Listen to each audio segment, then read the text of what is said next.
तो क्या होता है, बिल्कुल वही होता है जो मंजूर खुदा होता है। अनुपमा, मैं तो कहता हूं कि अधूरे आदमी से हम अधूरी बात करते हैं, अधूरे आदमी से हम अधूरी बात करते हैं। मुसाफिर है सफर चालाकियों के साथ करते हैं, और वो मेरे दोस्त हैं मगर मेरे दुश्मन से भी बदतर है। बुराई मेरे पीछे जो मेरी दिन रात करते हैं। ऐसे लोगों से बिल्कुल बचिए और आप मेहनत करिए, क्योंकि आप जब मेहनत करेंगे, परिश्रम करेंगे, तो सफलता आपके कदम को चूमेगी। एक बार मैं चाहता हूं कि पुरजोर थपरी बजा के आप सब स्वागत करिए भोजपुरी के सुपरस्टार गायिका, स्टेज स्टार गायिका, आप सबके बेटी, आप सबके हिंदुस्तान के लालिमा, एक बार अनुपमा जी खातिर एक बार ताली बजा के आप सब स्वागत करिए। बहुत बहुत धन्यवाद।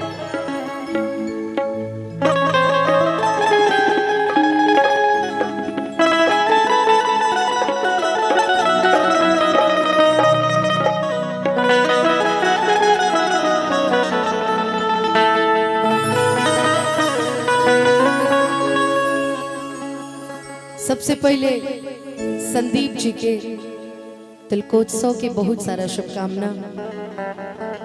माता रानी करे कि रहुआ नया जीवन के शुरुआत करे जाता नहीं तो रहुआ खूब खुश रही, माई की कृपा बनल रहो।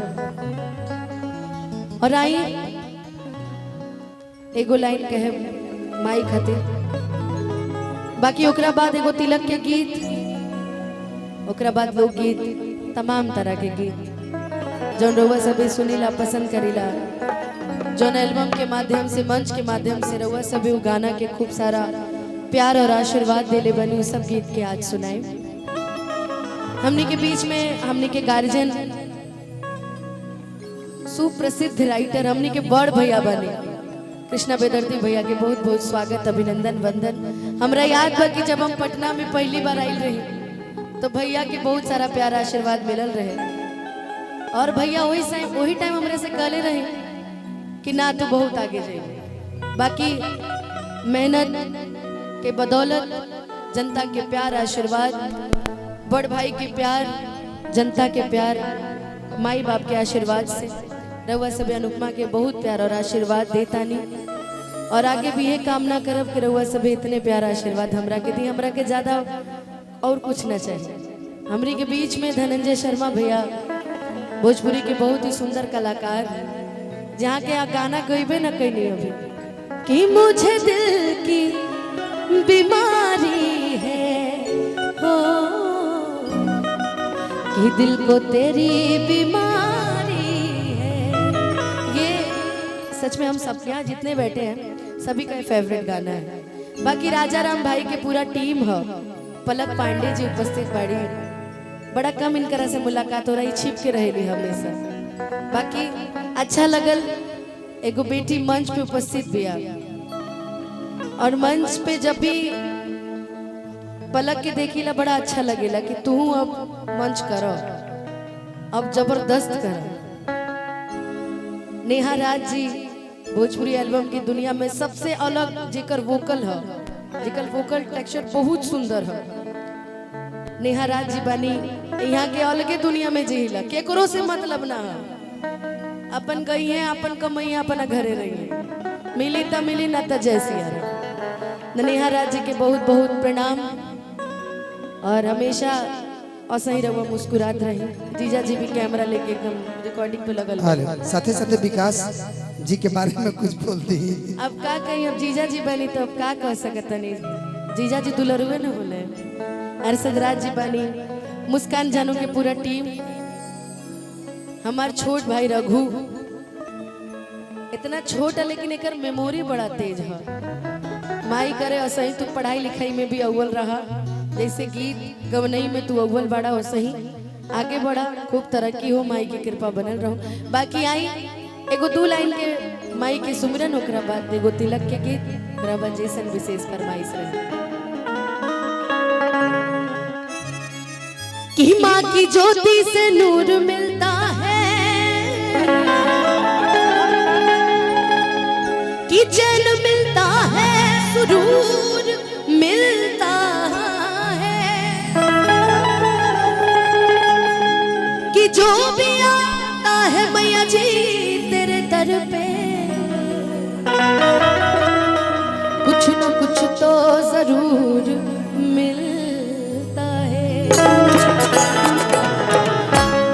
बहुत बहुत धन्यवाद देवल साहब चंदन ब्याहू जी के, यहाँ के प्रेम और आशीर्वाद से हमने के सब कलाकार जो उपस्थित भइल बनी, इहो भी हमने के पुराने संघाती बनी चंदन ब्याहू जी भी, बाकी जितना भी हमारे कैमरा वाला सब भाई सब आइल बनी, सभी के बहुत बहुत स्वागत बा, अभिनंदन बा। जे लोग खड़ा बटे ना वो बैठ जाए ताकि पीछे वाला लोग के भी दिखे। तो हम ये चाह डीजे बिट्टू मेरवा जी बनी, भूतपूर्व मैनेजर हमारे छोट भाई, बाकी चाह की जो आगे लोग खड़ा बनी ना वो बैठ जाए तो ज्यादा अच्छा लगी। बार बार ये शिकायत आ रहा बा, आगे जितना लोग खड़ा बनी या तो पीछे जाके बैठ जाए ना तो कुर्सी लगा के वही जब बैठ जाए। आई एगो तिलक गीत के फरमाइश और सुना देती हूँ, ओकरा बाद फिर और हमने के डिजिटल किंग पब्लिक एंटरटेनमेंट के मालिक प्रियांशु सिंह भैया, अरे को कहो रवि सिंह जी आइल बानी, आ तू तो कोनो चुनाव लड़ता रहना जी, हैं एने आवो मोहम्मदपुर से बतावा हमरा के, तबे नु अपन भाई के बारे में बोले में कौन सा रंबा। समिति के चुनाव हमारे भाई लड़ रहे बनी, अभी से मन से शुभकामना बा रवि भैया के। इनकरा चैनल से हमारे गाना भी आ रहा बा बहुत सुंदर, एगो गाना आयल रहे तो फिर बैठ गई नहीं यहाँ के, तो चैनले बैठ गई पूरा। बाकी अब चैनल पर काम हुई, इनका चैनल से हमारे गाना आ रहा बा बहुत जल्दी, और सब स्टार के गाना है। एकरा के पलट दी अनुपमा। बहुत अच्छे उद्घोषक सोनू सिंह जी आए हुए हैं, मैं आपका भी स्वागत करता हूं, आप भी मंच पे उपस्थित हो जाएं। सोनू भैया के भी बहुत बहुत स्वागत बा।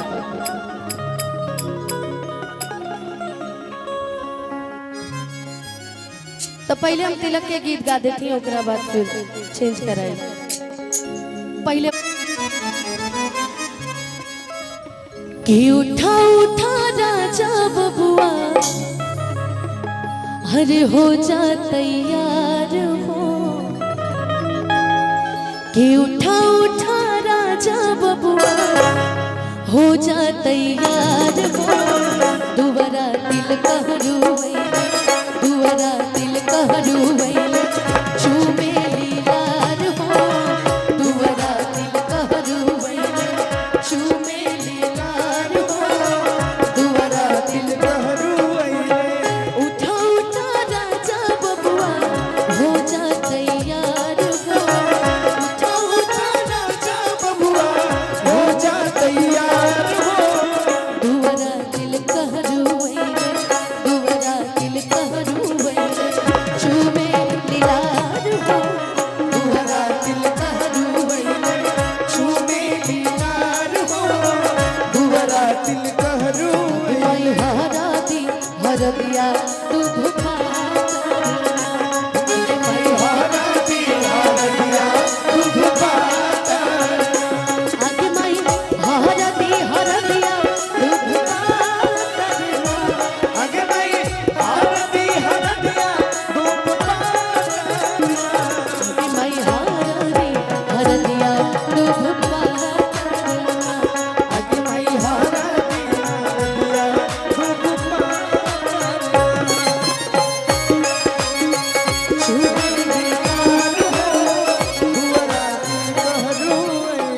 झूमता धरती आज झूमता गगनवा,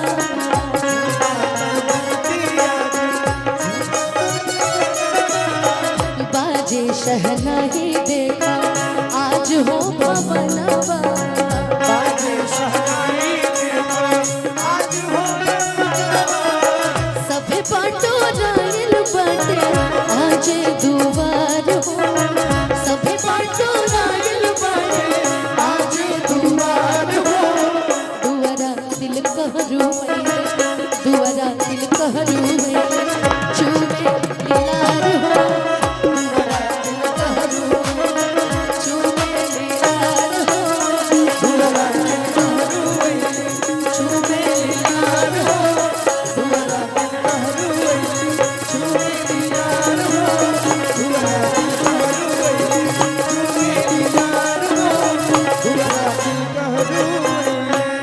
कि दुआरा दिल कहरू वैले चूमे लीलार हो।